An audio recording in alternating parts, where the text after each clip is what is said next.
मांग लेते वो दे देते। एक संत आए, उनके पास एक ही थान था, थान का थान मांग लिया। जब थान मांग लिया तो अब उसको ले जाने के बाद कुछ नहीं कबीरदास जी के पास बचा। तो कबीरदास जी रोने लगे और कहे कहाँ जाऊं, क्या करूं।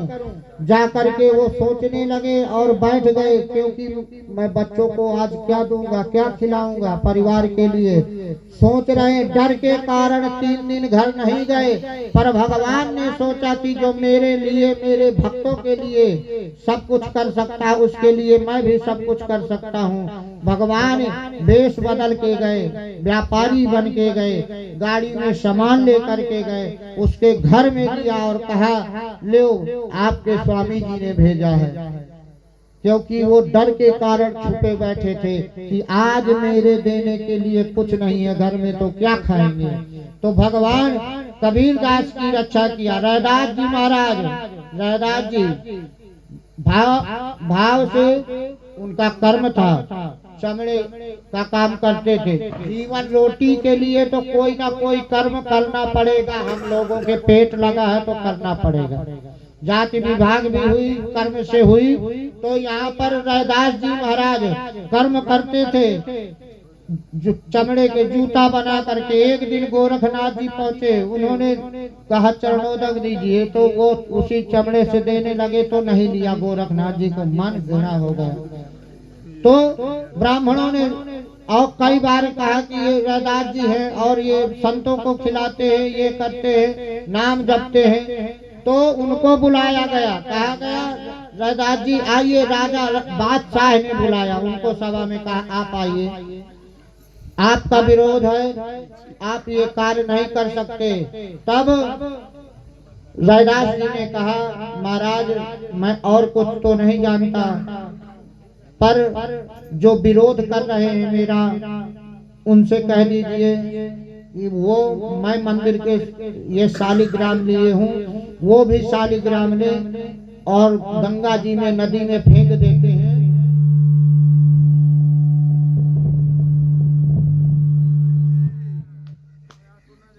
गंगा जी में डाल देते हैं और जो गंगा जी से जो भक्त बुला लेगा उसी को बड़ा माना जाएगा।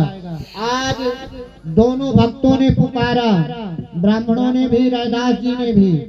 तो बादशाह के सामने महाराज शालिग्राम भगवान ब्राह्मणों के बुलाने पर नहीं जब आए तो रैदास जी ने पद गाया। उस पद को सुनकर के शालिग्राम भगवान नदी से आकर के उसके गोद में खेलने लगे। तब महानता बढ़ गई उनके भी। रैदास जी का महाराज जोधपुर की रानी शिष्या हुई और उनका भी नाम होने लगा। रहीमदास जी महाराज कितने भक्तों के कहे, जात भाव या ये साधन कसाई का काम करते थे महाराज। शालिग्राम भगवान से मांस तौलते थे, मांस।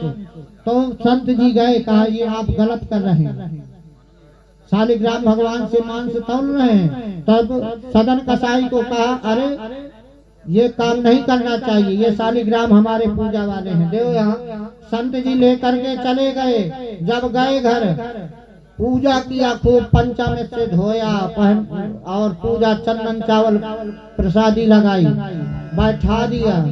कहा बताओ, आज तक सदन कसाई के यहाँ मांस का काम होता रहा, तुम जितने का कहते रहे आप उतने शेर हो जाते रहे, प्रभु आप क्षमा करना उसको। संत जी कह रहे हैं।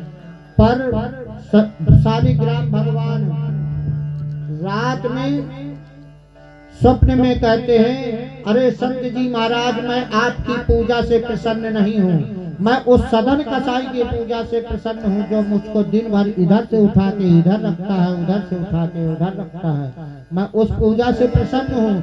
चलो महाराज मुझे उसी के पास भेज करके आइए। आज शालिग्राम भगवान के कहने पर संत जी गए और उस सदन कसाई को वापस किया कि भैया ये शालिग्राम मेरे पास नहीं रह रहे, मुझे स्वप्न में कह रहे हैं कि उसी के पास दे के आओ। तो उसी के पास दे के आने पर शालिग्राम भगवान उनके साथ हो गए। तो उन्होंने सोचा कि जगन्नाथपुरी जाया जाए, तीर्थ यात्रा जाया जाए। तो क्या हुआ, सदन कसाई जी यात्रा में जा रहे थे, इधर क्या हुआ कि उनके बीच में एक गांव पड़ा, मार्ग पड़ा। वहां पर रात्रि बिताने के लिए रुक गए। जैसे रुके वहां पर जो स्त्री थी वो उनको सुंदरता को देख करके मोहित हो गई सदन जी की। तो रात में उनके पास आती है और कहती है मैं आपके साथ चलना चाहती हूँ। सदन कसाई जी कहते हैं महाराज ये अनुचित कार्य है बेटा, मैं नहीं कर सकता, ये इस लायक है आप नहीं। जब ऐसी वाणी कहा तब उनको लगा कि ये अभी कह रहे हैं कि पति को भी मार दो तब तुम इस लायक होगी। उनने गलत अर्थ लगाया और जाकर के सोते हुए पति को भी मार के आ गई, दोबारा आ गई। सदन कसाई के पास दोबारा से वो आ गई स्त्री। अब कह रही है अब तो ले चलेंगे, अब मेरे कोई आगे पीछे नहीं है। सदन कसाई जी कहते मैं नहीं ले जाऊंगा, आपको बार बार कह रहा था, ना मुझे कोई मतलब है ना मुझे ले जाना है। तब उसने जोर जोर से आवाज लगाने लगी कि ये सदना मेरे बस में आने वाला नहीं है। तब उसने जोर जोर से आवाज लगाई, अरे भैया गांव वालों सुनो सुनो सुनो, इसलिए बाबा ने, ये भैया ने मेरे पति को मार दिया मार दिया मार दिया, बचाओ मुझे बचाओ। पूरा गांव आ गया, उसको पकड़ लिया गया सदन कसाई जी को। जब पकड़ के मुखिया साहब के सामने लाया गया, सदन कसाई जी से मुखिया ने पूछा क्यों आपने मार दिया, क्यों उसको मारा आपने। तो सदन कसाई सोचते हुए कि मुझसे कोई ना कोई तो पाप बना है, क्योंकि मैं तीर्थ यात्रा के लिए निकला हूँ, ये भी पाप मुझसे कोई बना होगा, इसका भी भोग मुझे भोगना चाहिए। हंसते हुए तो कहते हैं, मुखिया ने पूछा आपने मारा था, हाँ हमने मारा, आप सजा दीजिए। तो कहते जिस हाथ से इसने मारा है इस हाथ को ही काट दीजिए।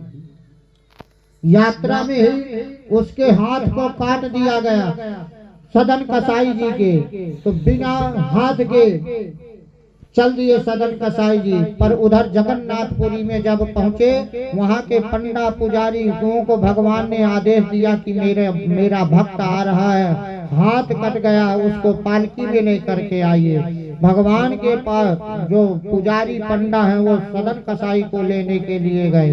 क्यों ये ऐसा हुआ सदन कसाई जी के साथ में?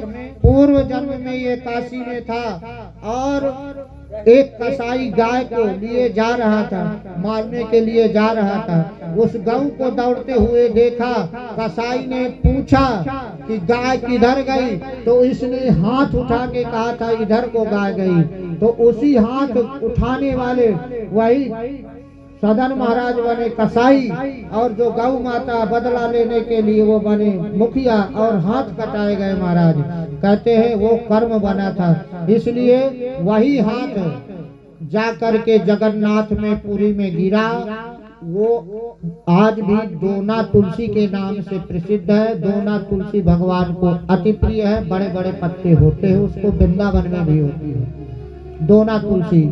तो भक्त भाव के भूखे भगवान सभी का कल्याण करते, हर योनि में जन्म लेकर के सभी को कहते हैं कि हम आपके साथ हैं। वाराह, मत्स्य अवतार, नरसिंह अवतार, सभी अवतार लेकर के भगवान। तो हम आप सभी एक हो करके प्रेम पूर्वक अगर आप लोगों का विचार बने तो कल तक बता देना। तो ये भी कार्य अगर कोई आप एक मुखिया हो जाएंगे तो संभव हो जाएगा, नहीं होंगे तो फिर देखेंगे। ये महाराज दान दाताओं ने आज भगवान के निर्माण हेतु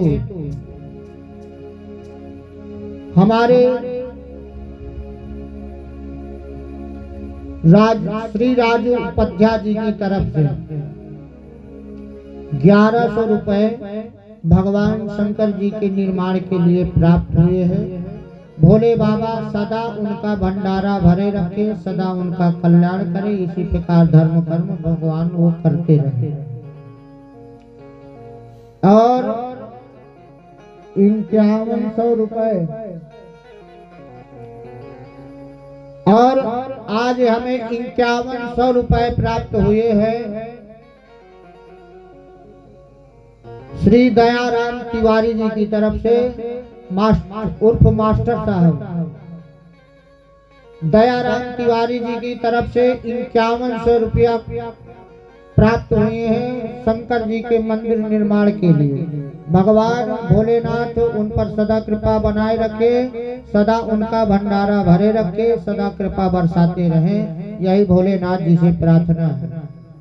और हमारे बीच में हमारे भैया बैठे पैड में संगत करते हुए विनीत द्विवेदी जी की तरफ से 501 रुपए आए हैं भगवान शंकर जी के मंदिर के निर्माण के लिए। भोले बाबा की सेवा में तत्पर हैं। भोले बाबा इनका सदा कल्याण करें, इनका सदा भंडारा भरे रखे, ये सदा धर्म कर्म करते रहें। भोलेनाथ जी से यही प्रार्थना है।